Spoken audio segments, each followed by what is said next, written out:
But Dad, isn't it time for illegal ham in the face? But bro, where's the banjo? Some Cleveland sports shows try to give you hot takes, but only one can give you a big old piece of hot ham. Welcome to Illegal Ham to the Face. Talking all Cleveland sports. And don't forget our Fat Boy Tuesday, where we also ham it up with some fun food topics. Without further ado, let's serve up some ham. Here are the Ham Boys, Paddy, and Big Bri.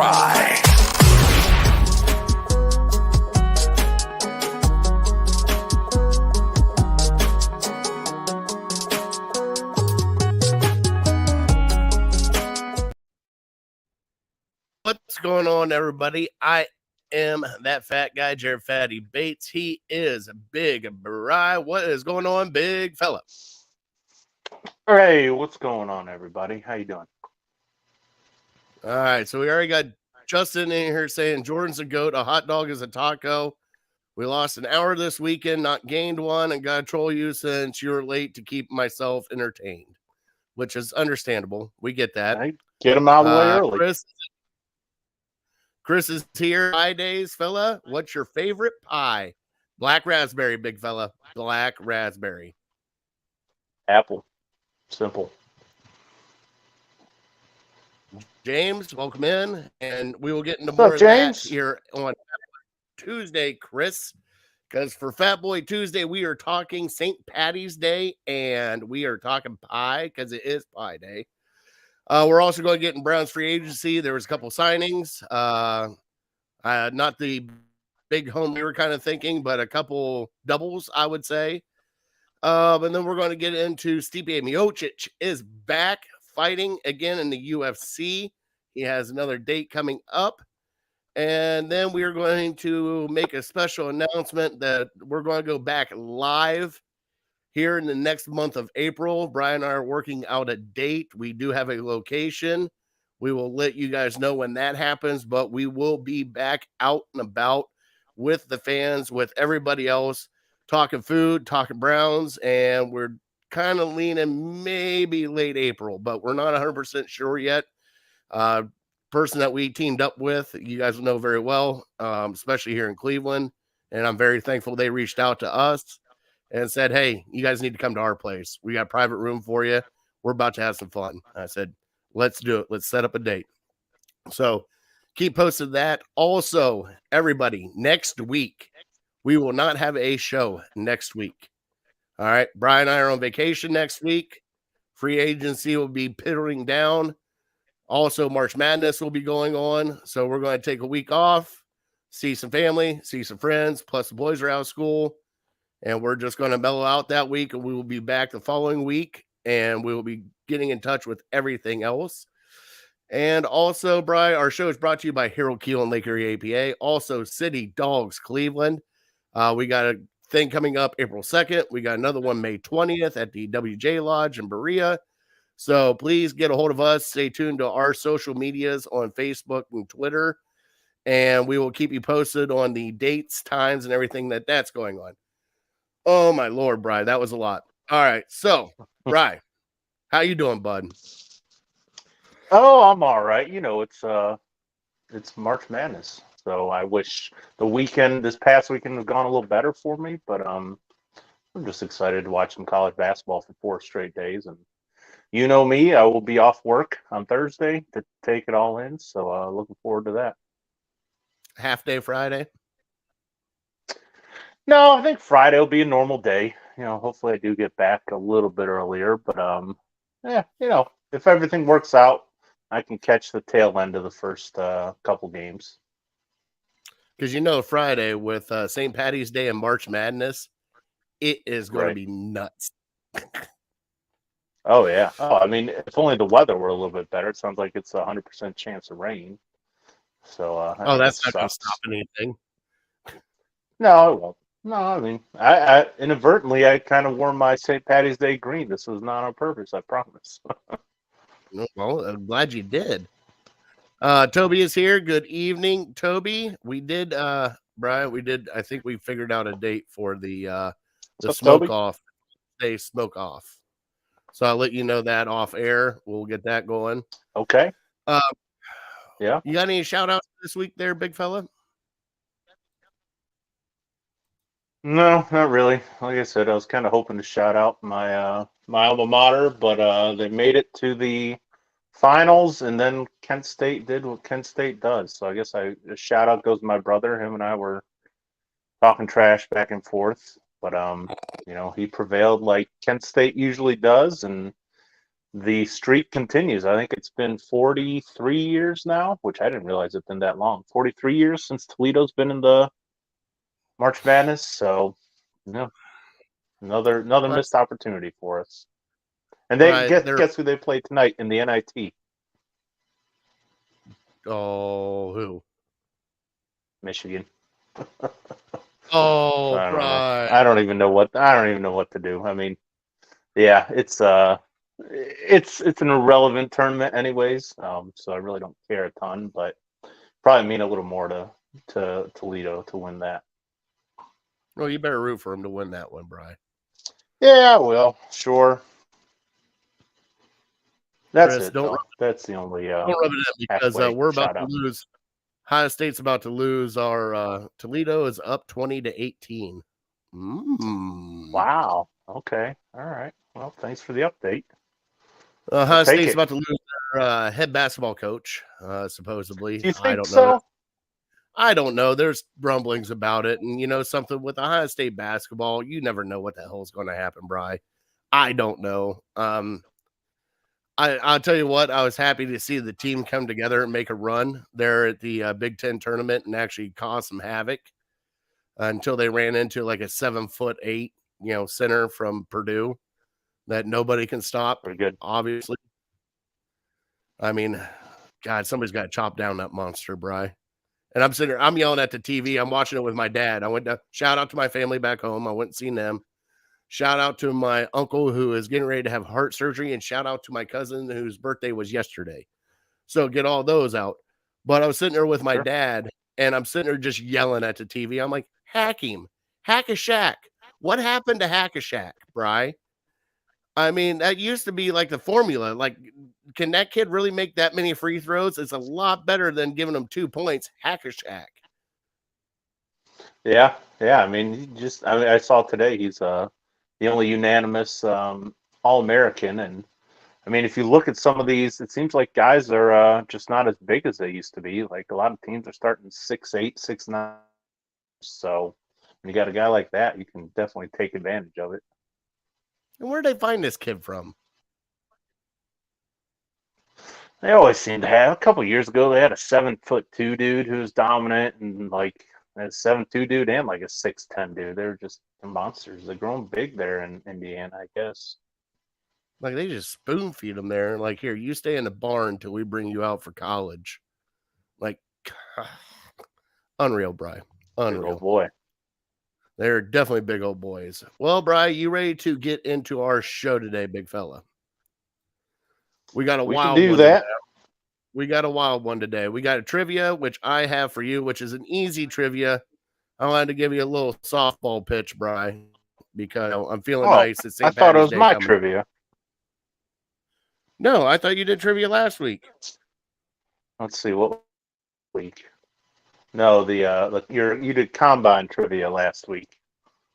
Was that mine last week? Gentlemen, in the combine top 3 fastest. I swore you did trivia last week. I mean, yeah, I got if you got one that you really like, go ahead, I'll take it. I don't care. I mean, it's not that, I'll save this one. This one. Oh, yep. Okay. So I did trivia last week, Chris, and that's a yep. So, Brian, I guess it's up to you. Yep.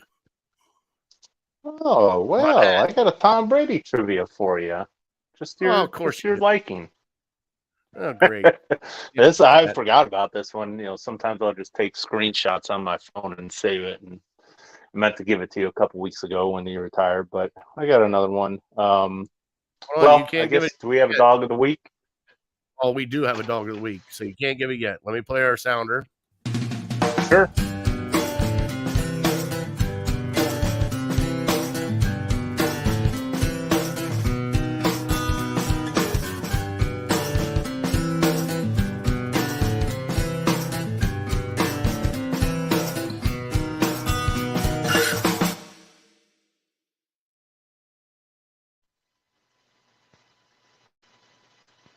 Cleveland.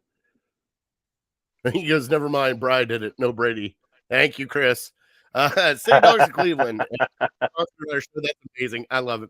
We do have a new City Dog this week, Bri, and I cannot wait for you to see this pup. All right. I'm not going to bring up any livelies or socials or anything of that nature, but the face on this guy cannot say no to this face, Bri. His name is Chica, and here he is.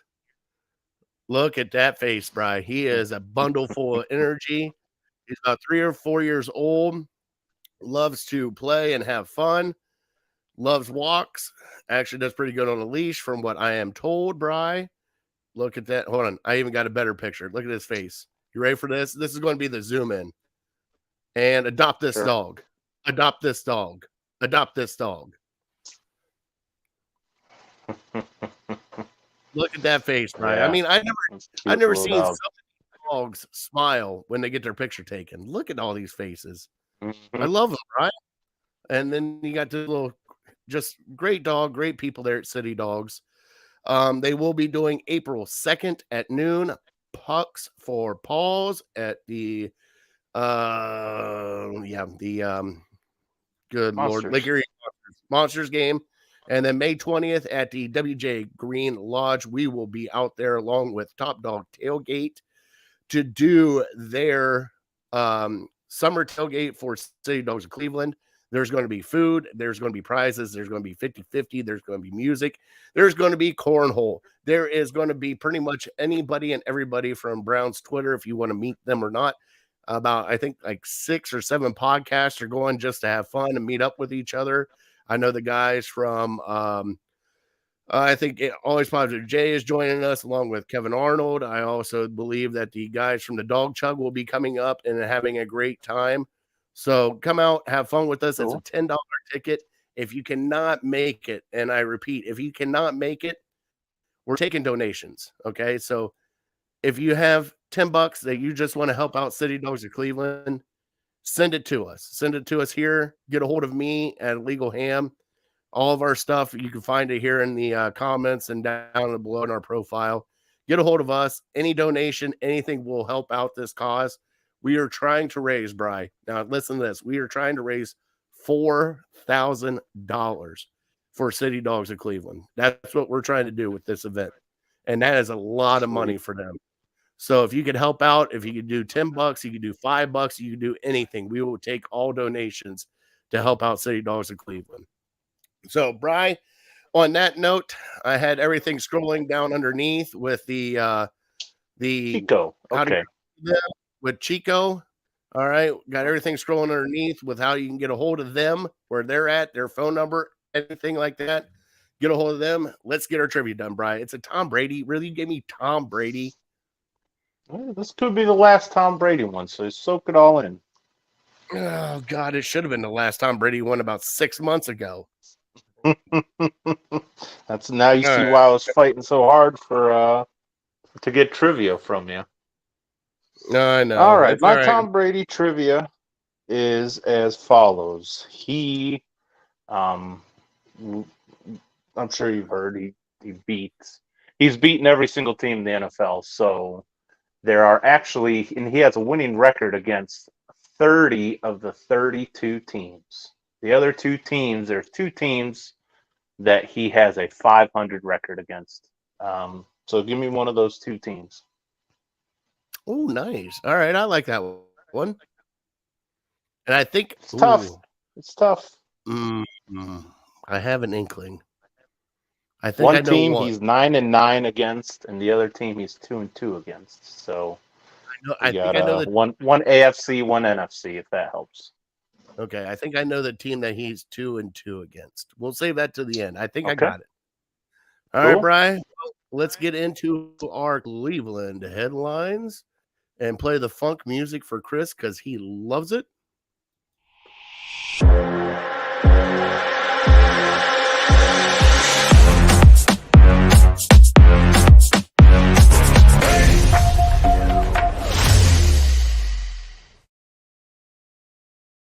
All right, so the big headline that came out of like the past couple weeks, besides the Browns free agency and all that, Stipe Miocic is back fighting in the UFC. He'll be taking on John Bones Jones, and it's about to be epic. They called him out, and it's going to happen, Brian. They've already set it up. How do you feel about Stipe coming back in the octagon and showing out for Cleveland? Always love seeing Stipe back in the octagon, and man, it's going to be a battle of all battles. I mean, you're talking about two of the best that the sport has ever seen, certainly in the last decade. So, John Jones called him out, best heavyweight of all time, and he wanted a piece of him. And Jones just recently went up to the heavyweight division, so he wants to take on the best. Now, I mean, I'm guessing Stipe is not in his prime still. I can't remember the last time he fought. Seems like it's been a while. But hey, if he's got time to train and he's feeling good, I'm excited to watch. Yeah, I'm just excited because it's Stipe. A lot of people don't know that, how much of a genuine guy he is. He's 40 years old. But something? Yeah. Look at George Foreman. I mean, you could be 40 as long as you can throw those hands. One punch connects. That's all you need. And he can punch. Right? Can he punch? But most of those people that don't know about Stipe, I mean, he wasn't even hyped up by UFC because they didn't know how to hype him up. He was just great. And he would knock people out, and everybody like, well, he's going to knock you out, and he'd go out and knock them out. I mean, I remember the last few fights that he had that everybody was talking about, like Francis Ngannou and a couple of the other guys, Cormier. They're like, oh, they're just going to beat up on Stipe because they can. And Stipe just went out and did Stipe and just never quit, man. He never quit, took it on the chin and just went after him. And he just outlasted him. He outpunched him. He outboxed him. And, for a Gold Glove boxer that he is, you always have a fighting chance. Now, John Jones, though, that's a bad mamma jamma, Bri. And I'm kind of looking forward to seeing this because I believe that I think Stipe's got a chance, but it's huge for the UFC and especially here for Cleveland to have Stipe back here fighting because he was all about Cleveland.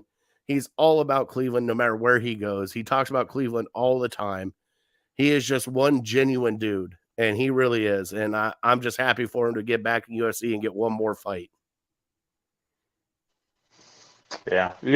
So you brought up his fight against Ngannou. I'm pretty sure that was his last fight and did not go very well. So let's hope this goes better. Ngannou is just a monster. And John Jones is fighting up a class. So, he's not used to taking on these monster heavyweights, and not that Stipe is, because he's slimmed down over the years and become quicker. Yeah, I'm excited to watch it. Like you said, he's a Cleveland boy. He represents the city about as well as any athlete ever has, and we certainly can relate to him. Very humble guy, and just lets his fighting do the talking. Chris, no, he didn't have to stop during COVID. He didn't. He got beat up pretty good by he got beat up pretty good in his last offense, and he beat Cormier during COVID. He beat Cormier. I remember that. Yeah, because that was the big fight between him and Cormier. But yeah, I'm just happy to see him back. I love Stipe. Stipe's been amazing to this city. I mean, dude, you're an actual firefighter, but yet you're still going out and beating people up in the UFC. And he's humble like that. He's not flashy. He's not anything else. He'll grab people here in Cleveland. Like he goes to the same restaurants, same bars. You can walk into him and be like, hey, Stipe, what's going on? Take a picture with him. He loves it. Absolutely loves it. And he's just a genuine dude. He really is just a genuine guy. Other news, Bri, we have signed some free agents, re-signed a couple of our own. Posic is back on a 3-year deal. Also, Taki is back on a 1-year, $2 million year. We signed, and here we go. I got to remember it. Obo. Yep, you take it. Oh. Is it right? I don't know. You were breaking up, so I heard Obo. Obo, I think, is right. What was the last name? Okoronkwo. Yeah. That sounds right to me. You can throw it all together. Okoronkwo. That's what I got. I got today listening to the radio. So I don't know. We could be wrong. Who knows? My wife wanted to tune in and just and there's Toby say he hangs out Whiskey Island during the summer. That is good to know, Toby. I believe that.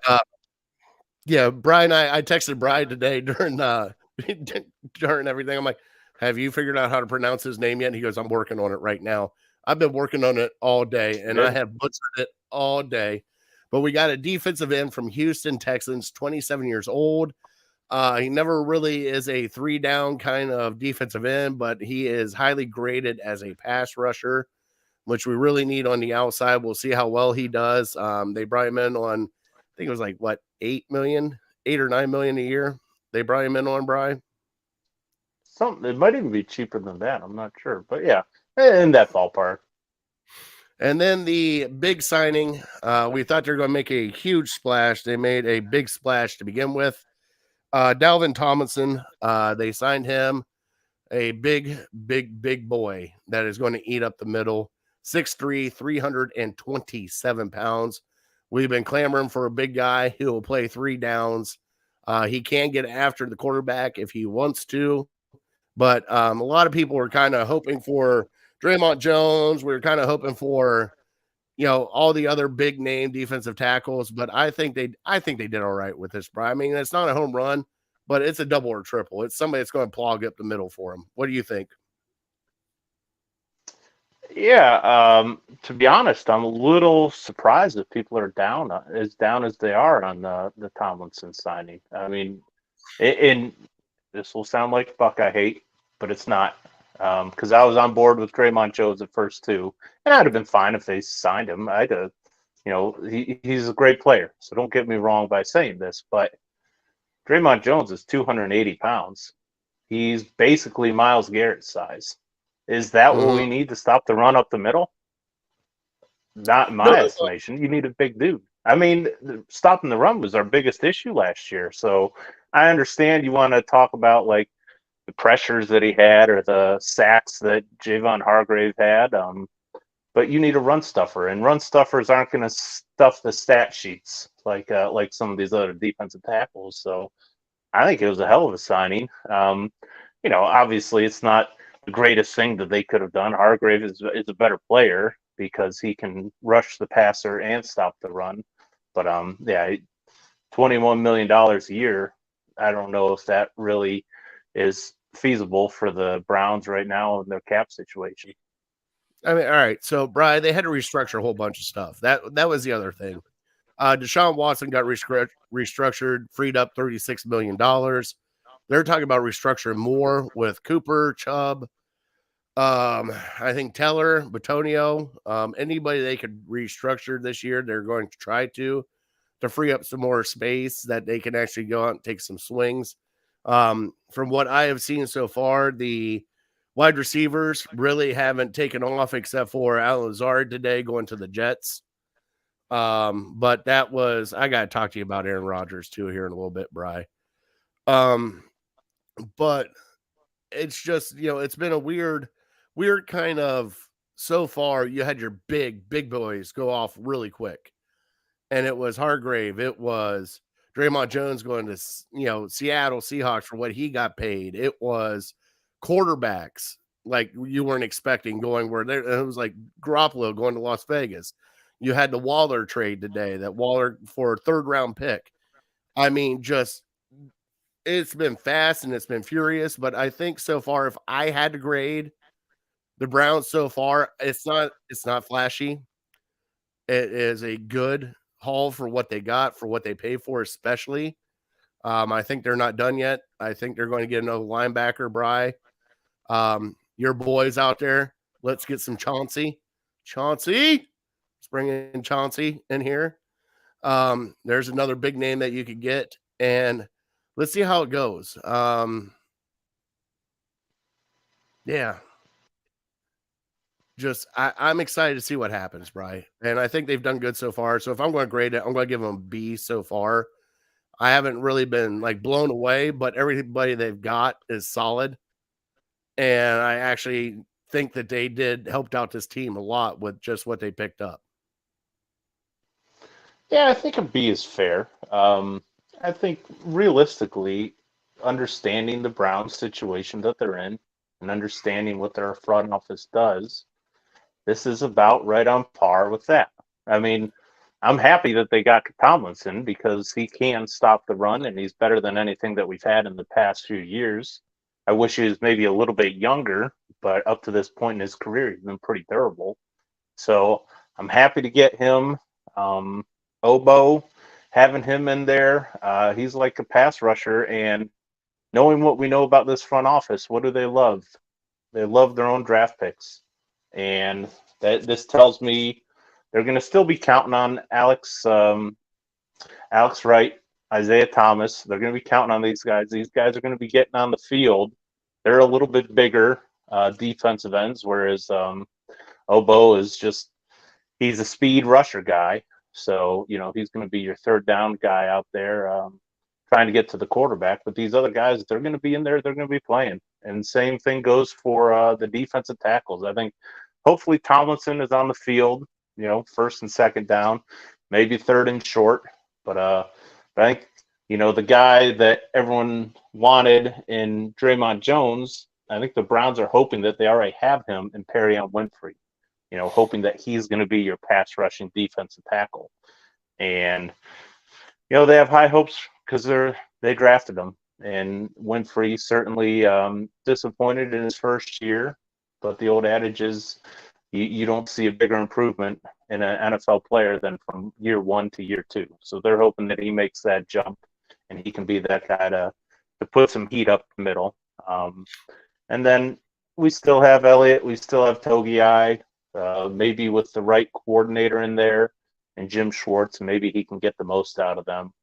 So, yeah, I mean, for anybody to think that we're just going to go out and spend freely and just give every top guy at every position a bunch of money, Jesse Bates and Hargraves, pay those two guys $35 million, $40 million this offseason.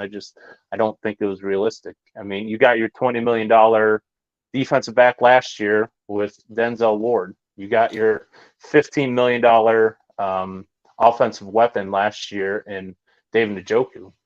So it shouldn't be a big shocker that you can't afford guys like that this offseason because you kind of got them last season. Yeah, and we're going to get into the offense here in a little bit. Were you kind of upset with, especially with the way that some of them got paid, that we didn't take like a bigger swing at a couple of these guys, Bri? Maybe a little bit for defensive end, and I'd have to go back and look at exactly how much Obo got because I'm seeing today guys like, what was his first name? Allen for the Cardinals. I think he got paid around $14, $15 million a year. Guy kind of was leaning towards Davenport. I think he got a 1-year deal for like $13 million. So, if the Browns could have just spent up a couple more $1 million, they could have gotten those guys. But yeah, I was kind of preparing myself. I didn't think that they were going to get a Bates or a Hargrave. And then, I think maybe they took their swing at Hargrave and he was too much. They might have went up to $17, $18 million, but they weren't willing to go 21 million or 22 million, whatever he got from the 49ers. So yeah, I don't think there was that one guy out there that you say you had to have, and he's going to change your defense. Now, if Hargrave was 26 years old, maybe 27, maybe it's a different story. Maybe you're okay with giving him all that money, but he's 30 years old and he signed a 4-year deal. So what's he going to be when he's 34 years old? You're still going to have to pay him the $20 million. Yeah, exactly. I get it. Obo's contract, Bri, was 3-year, $19 million contract with $12 million in guarantees and a $10 million signing bonus. Yeah, so that's pretty significant. Between $6 million a year and $13, $14 million a year. So I mean, it's where the Browns are at now. When you're good and you pay a bunch of your own guys, you can't spend a ton in free agency and just get the top guys at two or three different positions. You got to be smart with your money, and he showed promise at the end of last year. I think I saw where his pressure rate in the last like 6 or 7 games was equal to Nick Bosa's. So, I mean, I know obviously Bosa's on a whole different level, but at least for that small period of time, he was an elite pass rusher, and the Browns just hope that he can get somewhere close to that in a Browns uniform. Well, Bri, you want to get into our offense, bud? Yeah. Now, here's a quick question before we get into offense. Do you think they're going to go after a running back in free agency? I guess I'd be surprised if they did. With what they like about Ford and giving him a year to marinate, and who knows? Dearness Johnson might not be off the table still. To my knowledge, he hasn't signed with anybody, so I'd be fine with bringing him in as the backup. Okay. Obviously, quarterback, we need a backup. We'll figure that out as time goes on. So really the only main concerns we really do have are tight end, offensive line, and wide receiver, right? Yeah, and I think just tight end and offensive line, you just need depth at those positions, really. You got your starters. Well, and there's also some pretty good tight ends that are out there right now, Brian. I mean, you got Dalton Schultz out there. Hunter Henry, we can get, as a second guy if you're not convinced on Harrison Bryant. There's some other depth there, but there's only two, and I'll bring this up here because there's only two wide receivers that I think that the Browns will go after, Bri. And they are your boy, McCole Harbin. Not my boy. He's not who I want. You don't want him? Okay. Who do you want? So I think Mary Kay Cabot had something out last night, and she listed 6 wide receivers that the Browns could potentially make a move for, and a couple of them are trades, a couple of them are free agents. So she listed OBJ, which I don't think any Browns fan really wants to take that ride again, but a lot of people believe that his main beef with the Browns was with Baker Mayfield, and so OBJ moved on from Baker. The Browns moved on from Baker. Maybe somehow, some way they can reconnect that relationship. But we won't spend a ton of time talking on him. Adam Thielen, I don't know how you feel about him. I'm not super excited about that. Older wide receiver. What is he, 28, 29?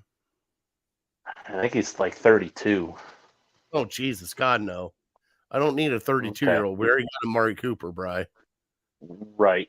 Another guy, I don't know if she brought him up, but Lazard was linked to the Browns here within the last few weeks, and I'm kind of glad they didn't make a move on him. He's not what they want. He's a bigger receiver who's not super fast, so I'm happy they didn't get him. And then, then we got the speedsters. We got the McCole Hardman you brought up, DJ Chark. I wouldn't mind. He's a bigger dude. He's like 6'4", but he can fly. So I wouldn't mind having somebody like that. I think he'd be cheaper. And then the other guys you might have to trade for is Brandon Cooks, which I'd be okay with him if they found a way to get him in and he was not too expensive. Then the guy I want is Elijah Moore from the Jets. I think he still has a ton of potential. He was a first-round pick just a couple years ago. I can't remember if he's going into his 3rd year or his 4th year. So you would be able to have him at least for a couple years because you could pick up that 5th year option as a first round pick. So before you'd have to pay him, you'd get him for at least 2 more years, I think. And he's just wildly underused in the Jets offense, and because they didn't have a very good quarterback. He's a speedster. He has a ton of talent. I'd give up even a 3rd round pick for him. I'd even think about maybe a 2nd round pick. But I think there's a way that you can get him out of there. They just signed Lazard today. They have Garrett Wilson, so those are probably their 2 starters. So they might be willing to make a deal for somebody. So yeah, give me more. And then Well, DeAndre Hopkins. A lot of people are talking about, fantasizing about. I don't really know how I feel about him. He's an older dude. Obviously, he makes you better right away, but does he really solve your wide receiver issue? He's like a Band-Aid, in my opinion. yeah. The other names. What about Jerry Jeudy? What about trading for Jerry Jeudy? I'd look into that too. Same kind of along the same lines as Moore. Just a bunch of talent. The Broncos didn't get the most out of him, and if you can get him for the right price, yeah, I would take him. Now, Bri, I'm going to we have McCole Hardman. There's been talks now that Las Vegas is kind of getting rid of people. What about Hunter Renfrow? Sure. I'm not Sure, I'd take I'm him. not looking. I don't think they're looking for an older wide receiver, Brian. I think they're looking for somebody they can plug in right at the slot to give them that speed. And I don't think it's going to be a 32-year-old. I think it's going to be like a 28 and younger. I mean, what Juju? Do you really no Juju, right? No, not for me. What about no, that's not him. The one that is intriguing to me, Bri, and you think I'm going to be a homer about it, and I'll admit it, it's because he's an Ohio State guy, and I think he was underused in Indy. What about Paris Campbell, Bri? I'd take Paris Campbell. I don't have an issue with him. I think he's another guy who's tremendously talented, very fast. I'd maybe put him above a guy like Hardman and Shark, maybe just a little bit, and maybe a little behind Moore, and maybe then Cook second. So, yeah, if you can't get some of those other guys, is he a free agent? You'd have to trade for him, right? Free agent. He is a free agent, Bri. Oh, he is a free agent. Okay, so you have to pay him a little bit, but if you can get him, what's that? Right here, $2.5 million is what he might cost. Well,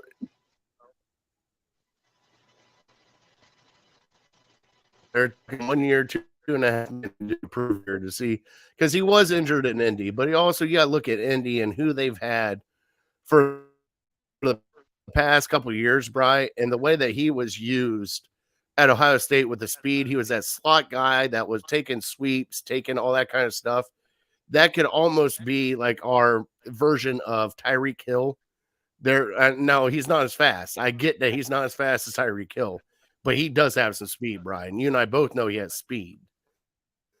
So it'd be nice to him playing the slot where he can either do screens, do some things like that, and be used right instead of the wrong way, and especially with his escapability. Heck, and you can, I mean, for 3 years, if this is the the gauntlet here's for $9 million, $3 million a year plus some bonus or something of that nature. Sure. Can you hear me? Uh-oh. Yeah, I got you. We all froze up and everything. Okay, I'm now sorry, you got bud. me. All right. No, that's fine. Yeah, I'd be satisfied if they got Paris Campbell. I would be satisfied. I wouldn't be doing backflips over it or anything like that, but I would say, hey, the Browns need a talented, fast receiver, and Paris Campbell can certainly be that. So, so he's better. He can fill in nicely as our third receiver, and who knows? He could be primed for a breakout season with a better quarterback. So yeah, I'd be okay with it. And everybody, I am sorry about the glitches right now. My Wi-Fi is going through crazy, so I'm going to get it fixed for our next episode. Brian, is there anybody else that you can see on the offense signing with Cleveland? Because we still got question marks about Jed Wills. I mean, they still haven't picked up his 5th-year option. I don't know what's going on with that. There's still trades that could happen. There is some left tackles out there. There's your boy, Taylor Lewan. is out there. He's injury prone, but he's 31 years old. There's a couple other left tackles that are out there that are really good. Do you think they take a swing at a left tackle? No, I think at this point, if they sign an offensive lineman, it would be purely for depth. I think Jed Wills, you're going into next year with Jed Wills as your starter, unless they make a blockbuster trade or something like that. I mean, just look at what some of the left tackles got in free agency this year.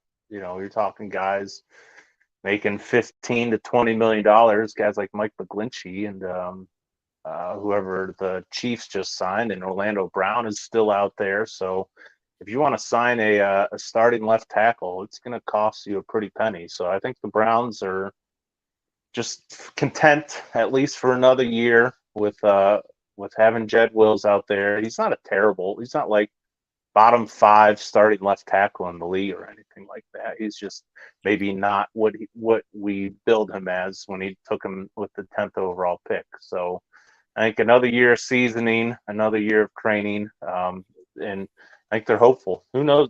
I wouldn't be surprised if they picked up his 5th-year option and you keep him for another couple of years. And I also wouldn't be surprised if they see somebody that they like in the 3rd or 4th round if the Browns take a shot at a guy and just develop him for a year or two, and then hope that he takes over for Wills, whenever his time is up in Cleveland. So, yeah, I think you got to replace Chris Hubbard as your left tackle.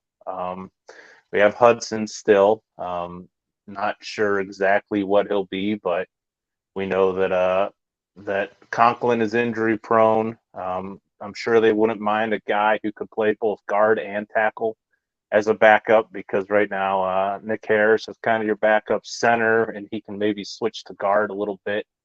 But I was happy that they got Posick back. I know last week, so if you remember, I kind of teased a move that I was hoping that the Browns would make on offense, and it didn't happen. So the fact that they got Posick, I was happy with it. The move was I wanted them to go really hard and go all in and try to get Jason Kelce, because I know he's probably only got 2 years left, but right now he's the America's sweetheart. He's top of the mountain in the NFL. He's one of the faces of the NFL for the last month or two, and I think it would be some tremendous publicity to bring him back to his hometown team, his team that he grew up loving, and let him play 1 or 2 years in a Browns uniform. I think that would be some much needed good publicity for this franchise. Unfortunately, it didn't work, and I even had like a fantasy that, okay, bring in Kelce this year, and then we'll bring in Travis Kelce next year, and they can finish their careers playing together in Cleveland. And obviously, that didn't happen, but I thought that could have been really, really cool. So, yeah, when I saw that he signed with the Eagles, I was hoping that they would get Posick back. They got him back for relatively cheap because, he's a top 10 center last year. Yeah, he was. And we got him for $6 million, and we got him for 3 years, hopefully. So another year in Bill Callahan's system. Hope he gets even better. And like you said, we really never got to see Nick Harris also. So we might be able to, float if one of them gets injured. You got Nick Harris there, but also, like you said, if somebody gets hurt, you can move Postage and Nick Harris around there on that interior offensive line, and they should be able to plug and play, because we'll see what happens. Yes, I had a fatty fail. I apologize for the fatty fail. There was another one. Like I really do, Brian. Why do I feel like they really are going to sign Anthony Walker back?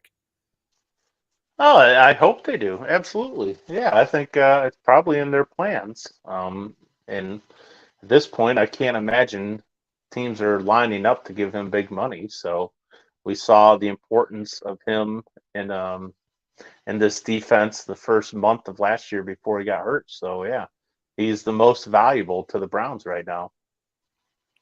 All right, so Chris asked this question. He goes, can we assume the offense will be playing more of a shotgun with 3 wide receivers coming this year?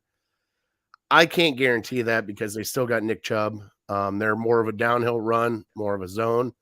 I'll tell you what, you'll see a lot more bootlegs and a lot more movement with Deshaun Watson, I believe.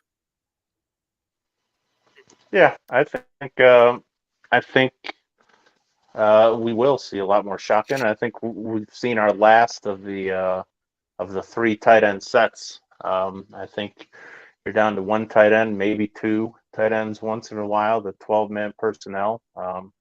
Yeah, just when you have a guy like Deshaun Watson with his capabilities, and I know we still have Nick Chubb, and we want to run the ball a ton as well, but it's almost like Watson is the focal point of your offense now rather than Chubb and Hunt. And Brian, can I throw something at you? Can we just debunk this whole thing that Nick Chubb can't catch the ball out of the backfield? Please, for the love of God. Because he showed you the last few weeks of the season, he was catching everything out of the backfield and running like crazy. Yeah, absolutely. Yeah, it's a Kevin Stefanski problem. It's not a Nick Chubb problem that he doesn't get more receptions. I mean, I don't know why you wouldn't want to get Nick Chubb the ball in the open field and let him. He's quick enough to make guys miss, and he's strong enough to run guys over. So, I mean, I don't know why you wouldn't want to do that more often. But maybe they're just trying to lighten his load, and he's the best guy in between the tackles, so we don't want to waste some of his hits on the outside. I can't honestly tell you what they're thinking is, but yeah, throw him at least. He should have at least 2 to 3 receptions every single game. Yeah, oh, I'm sorry, guys. Something stuck in my throat. I've muted my mic. Bro, you might don't cough into the mic. Take over for a second, bud. Yeah. So with Nick Chubb, you got to assume you throw him the ball a couple times. And the one thing you asked me earlier about, do I think that they might sign a running back? I don't think they will, but I wouldn't be surprised if they sign like a scat back or something like that. They need a guy that they do feel comfortable throwing the ball to. I don't know if that's Dearness Johnson. I'm guessing that's not Ford because he hasn't proven it in the NFL that he can do that. But if we can get a fast guy that we don't have to pay a whole lot of money to, that can be like our official third down back, then I don't see why you wouldn't try to give him $1 million, $2 million. I mean, look at Gainwell for the Eagles and the role that he had over the last couple years with Philadelphia. He was a big part of their offense, and he kind of got a lot of touches in the most important games that they had this past year. So, yeah, I'm hoping that they can find somebody that they do feel comfortable throwing the ball to out of the backfield, because clearly it's not Nick Chubb, unfortunately, as much as I want it to be. But you never know. Maybe if it's not a Kevin Stefanski problem, maybe Deshaun Watson can say, hey, I feel comfortable throwing him the ball. I know I trust him that he's going to catch it and make some good plays, and maybe Deshaun Watson can help smooth that transition into actually getting Nick Chubb some targets out of the backfield. Yeah, I think he deserves it, Bri. And thank you for taking over. Got what it was out. Thank God. Filibuster, I got you. Oh man. But no, I think they're just I don't know why he got labeled that he can't catch it out of the backfield, and he's proven you wrong. Is it because he's not as shifty as some of these other guys because he's more of a downhill runner? But if you get him out into space, I mean, look at Derrick Henry. If you get him out in space, he misses tackles, he's gaining 20 yards. Like, you just got to get him out in space. Yeah, I think the Titans have the same issue with Henry in Tennessee. Why are you allergic to throwing him the ball out of the backfield? He's your best player on offense. You want to get him the ball in as many creative ways as you can. So for the life of me, I don't understand why Tennessee and why Cleveland just little. I mean, look at Le'Veon Bell. Mm-hmm. He had like 100 receptions. The reason he was the number one pick in fantasy every year for like 3 straight seasons, because Pittsburgh would just dump it down to him Nobody, for whatever reason, would be around him, and then he basically fall forward for 2 or 3 yards, and it's a 7-yard gain. And it's just like, those are the easiest 7 yards that I've ever seen an NFL team get. You just dump it down to a guy right in front of your quarterback and let him fall forward. And I don't know if it's an ego thing for some of these coaches that they don't want to just take the small stuff, but I mean, bring it back to Tom Brady. He made a career out of it, and it seemed to work pretty well. Yep. All right, Bri, you ready to get into Fat Boy Tuesday? Mm-hmm. Let's do it. God, I can't wait.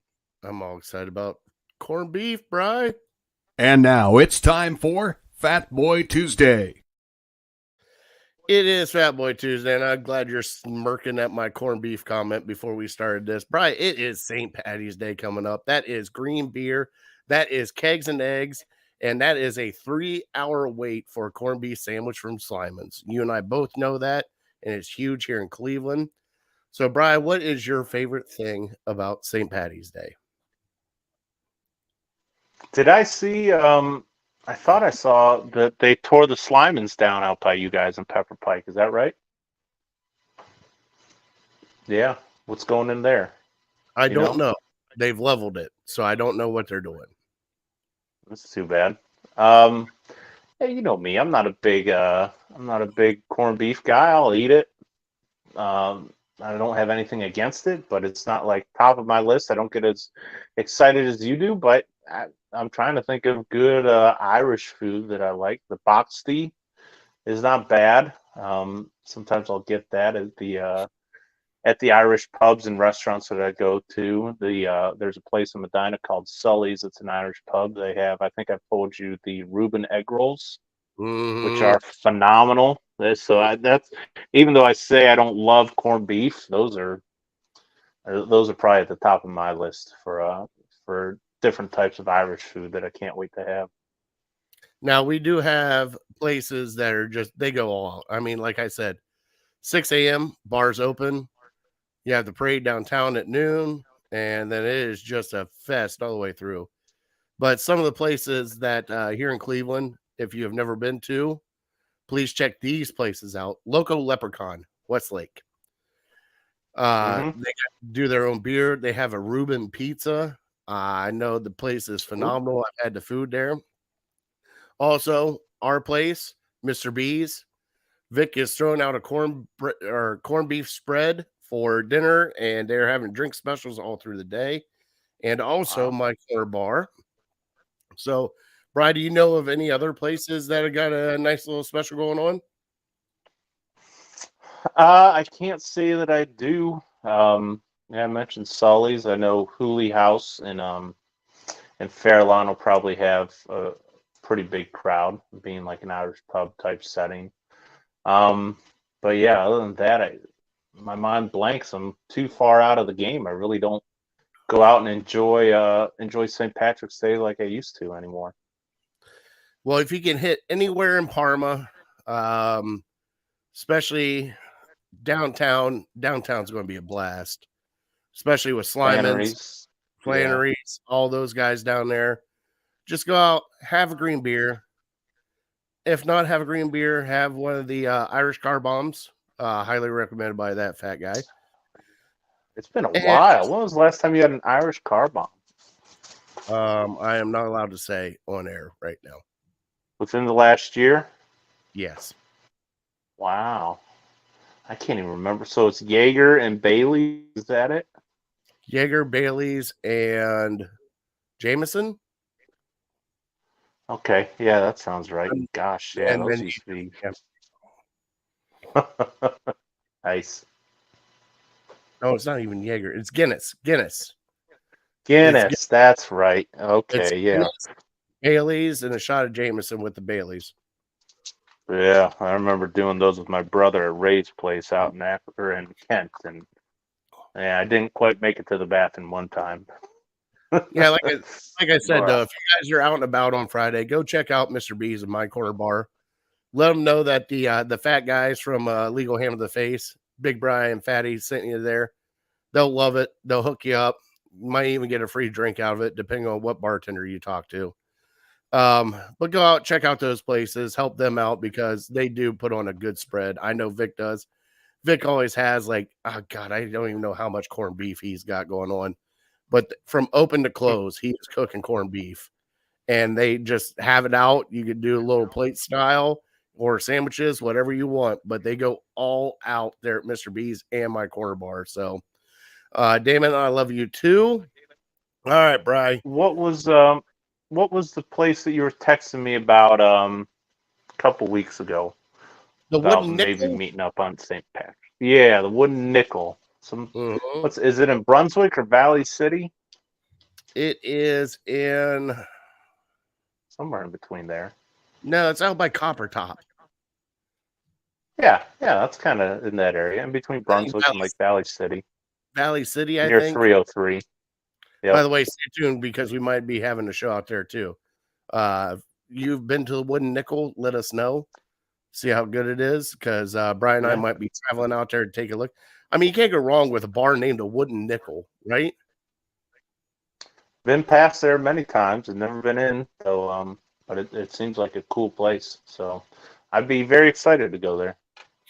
All right. Well, we'll get that on the books, Brian. We'll get that set up.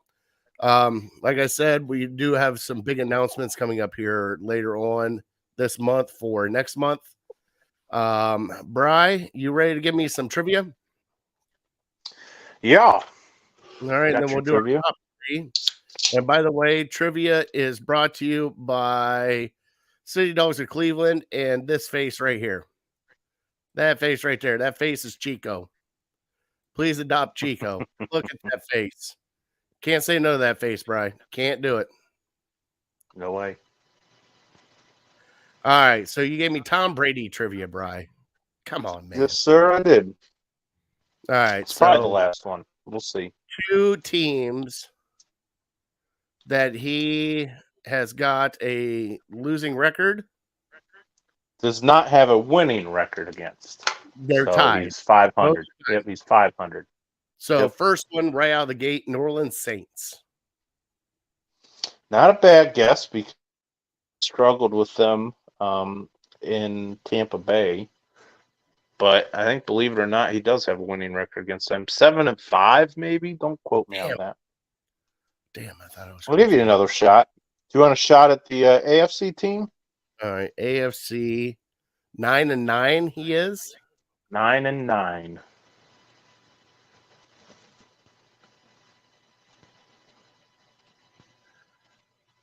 Let me go on a limb, Bri. God, I hate doing this because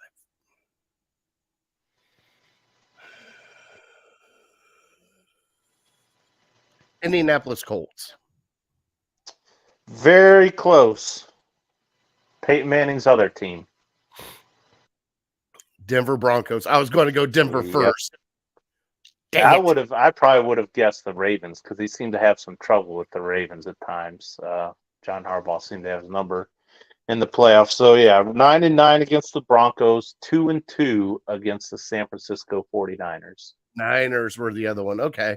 Because I know he had like a weird setup with the Saints, and no matter what, they'd have they like lost like 4 straight games to him. Yeah, and I'm like, oh my God, the Saints have his number. No matter what happens, it's always a good game between him and the Saints. But shut him down. What I was thinking though, Bri, is like the years of Peyton Manning versus them, and I know they butted heads a lot. And I was like, maybe the Colts. Like that's the only one that came to mind. You were on the right path. It was just his other team. All right, Brian, let's get into our top 3, and then let's close out the show, bud. You ready? Yes, sir.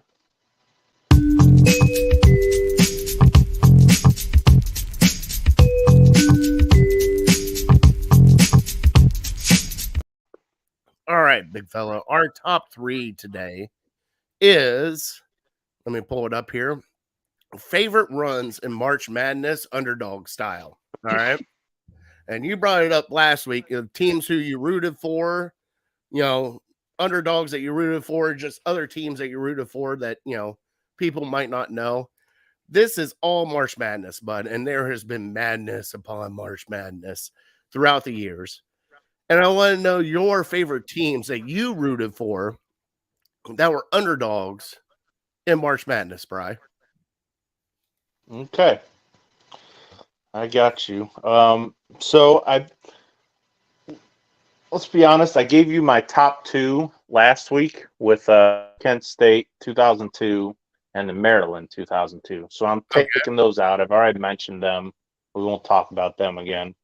And there's a couple there I think deserves to be mentioned, and certainly one of them is 2018 UMBC beating Virginia, being the only team in NCAA history to have a 16 seed win a game, beat a number one. So, I mean, that's going to be something. Who knows if we ever see that again in our lifetime? So, felt like that deserves to be mentioned. And then another one I have is back in 2006. Even though I hated it when it happened because I had UConn winning it all, Mecca Okafor, Ben Gordon. The UConn team was just stacked, but they lost. Didn't even make it to the Final Four because an 11 seed, George Mason, beat them. So an 11 seed, not even like, sometimes this year you'll have 11 seeds that are Power 5 conference teams and that maybe went through a bad slump in the middle of the season. This was an 11 seed mid-major, make it to the Final Four and beat one of the best teams of their decade, really, in my opinion. So I thought that was pretty cool. Like I said, I hated it at the time. But then my number one, I was all in. I was so happy watching some of these games in 2013. You probably already know the Michigan Wolverine 2013 run. Trey Burke, Nick Stauskas, Glenn Robinson, Tim Hardaway. I was all in on that team. The game that they beat Kansas, who I think was like the number one overall seed, and Trey Burke hitting like a half court shot at the end to send it to overtime. It was just, I don't know. It's something. There's nothing else like that in sports, in my opinion. So yeah, I'll always think of them. They made it to the final game against Louisville, but unfortunately lost it. So, but I enjoyed that ride more than any other than the Kent State one. All right, so Chris brought it up here. My number 3 is the Loyola Marymount when they did their run Chicago. They did their run with Sister Jean. Can't go wrong with that run that they had. Everybody was rooting for that one, right? Sure. The other one I had, Bri, was back when Shaka Smart was coaching VCU. And VCU came through a playing game and then all the way, just and it was amazing. I loved that run. I was rooting for that team like crazy. But the one team that I rooted more than anything, Wichita State, Bri. And they actually have a guy still playing in the NBA right now that was on some of those teams, playing in Toronto. You know who that is? I don't think so. Oh, God, what's his name? Short little point guard. Van Fleet? Van Vliet, yes. Him. Oh, okay. Yeah, right. And they did the run 2 years in a row. They did the run. Wichita State did. Made it to the Sweet 16, and then I think the Elite 8 next year, the following year. But 2 years in a row, Wichita State going nuts. Honorable mention, you had the George Mason team that we were talking about. You also had the Magical Runs, another one that you might not like, Davidson with Steph Curry. Back when I was a Steph Curry fan, absolutely. Yeah. Davidson made their run. You also had the 2s that upset Duke, the 15s or whatever that upset Duke, upset Ohio State. Lehigh with, I think, who's the guy in New Orleans now from this area? McCollum. I think McCollum was on that Lehigh team. So there's a lot of good runs, but those are my favorite runs, Bri. Wichita State, just out of nowhere, the Shockers. And, man, that year did they shock everybody. And it just seemed like it was buzzer beaters, and they were in every single game. That was one of my favorite runs, Bri. It really was.